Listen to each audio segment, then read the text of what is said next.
जय मसीह की दोस्तों, good morning, praise the Lord. फिर से एक बार आज के मॉर्निंग मन्ना सेशन में आप सभी का स्वागत करता हूं।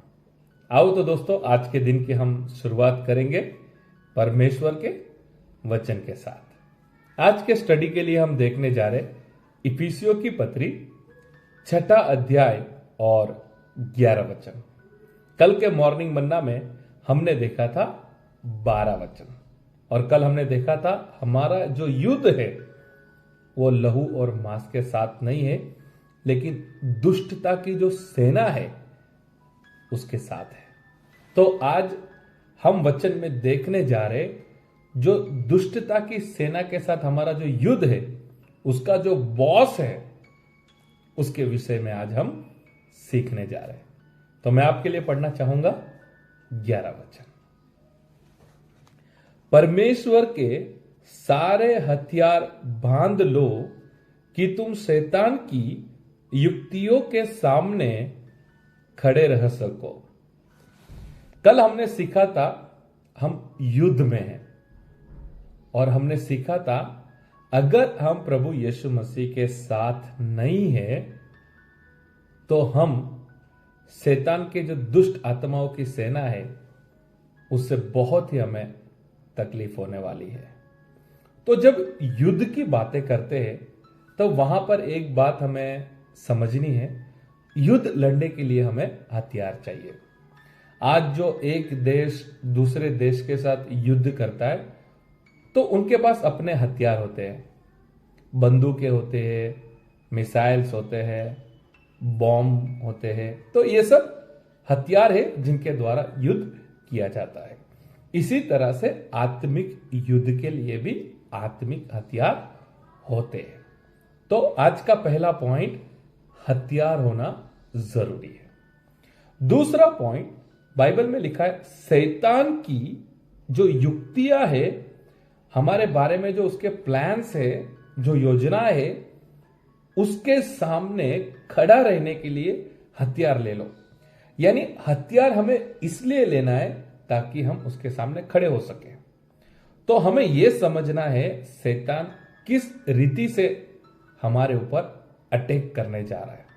तो युद्ध में लड़ने के लिए हथियार जरूरी है, साथ में यह जरूरी है हमारा दुश्मन कौन है और हमारे दुश्मन की तैयारी कैसी है, दुश्मन किस रीति से हमारे ऊपर अटैक करने वाला है। और उसी को बाइबल में लिखा है शैतान की युक्तियों के सामने। मेरे प्रियो, जब तक हमें दुश्मन के बारे में पता नहीं रहेगा, जब तक दुश्मन किस रीति से आ रहे पता नहीं रहेगा, हम हथियार को इस्तेमाल नहीं कर सकते। जब आप आगे 13 वचन से पढ़ते हैं, वहां पर आत्मिक हथियारों के बारे में भी लिखा है, तलवार के बारे में लिखा है, टोप के बारे में लिखा है। तो उन हथियारों का अगर हमें इस्तेमाल करना है तो हमें जानना है हमारा शत्रु कौन है, हमारा दुश्मन कौन है। तो आज का वचन कहता है शैतान की युक्तियों के सामने खड़ा रहने के लिए हथियार ले लो। तो मेरे प्रियो, जब हम प्रभु यीशु मसीह को मानते हैं, हमने प्रभु यीशु मसीह के उद्धार को जाना, प्रभु यीशु मसीह के प्रेम को जाना, एट द सेम टाइम हमें यह भी जानना है शैतान कौन है, शैतान कैसे काम करता है, शैतान की क्या योजना है, शैतान के कैसे रीति से काम करता है, उसकी युक्तियां क्या है। जब हम जान जाएंगे तब हम हथियार लेकर खड़े रहेंगे। तो आज के वचन से आप सभी से मेरा रिक्वेस्ट है, आपकी फैमिली में आपको ध्यान देना है, आपकी मिनिस्ट्री में आपको ध्यान देना है, आपकी हेल्थ में आपको ध्यान देना है, आपके बिजनेस में आपको ध्यान देना है। और आपको पता चलना चाहिए कहीं ना कहीं शैतान के काम नजर आ रहे हैं। बहुत बार देखा गया है, जब मैं फैमिलीज में प्रेयर करने के लिए जाता हूं तो उनके फैमिलीज में बहुत सारे जादू टोना किए हुए होते हैं, और तंत्र मंत्र का इस्तेमाल करके घर में बहुत सारी परेशानियां आती है, घर में बहुत सारी दुष्ट आत्माओं का अटैक होता है, लेकिन वो समझ नहीं पाते हैं। फिर मैं जाता हूँ, प्रेयर करता हूँ और उनको समझाता हूँ, देखो ये सब दुष्टता के काम है, ये सब शैतानिक हमले है, ये सब बाहर की जो शक्ति है उनके द्वारा हो रहा है। फिर मैं उनके लिए प्रेयर करता हूँ, उनको गाइड करता हूँ। कई बार हमारे विश्वासी समझ ही नहीं पा रहे हमारे जीवन में तंत्र मंत्र के काम हो रहे हैं, हमारे जीवन में दुष्ट आत्माएं काम कर रही है, हमारे जीवन में शैतान अटैक कर रहा है, जब तक हम समझेंगे नहीं हम हथियार नहीं लेंगे।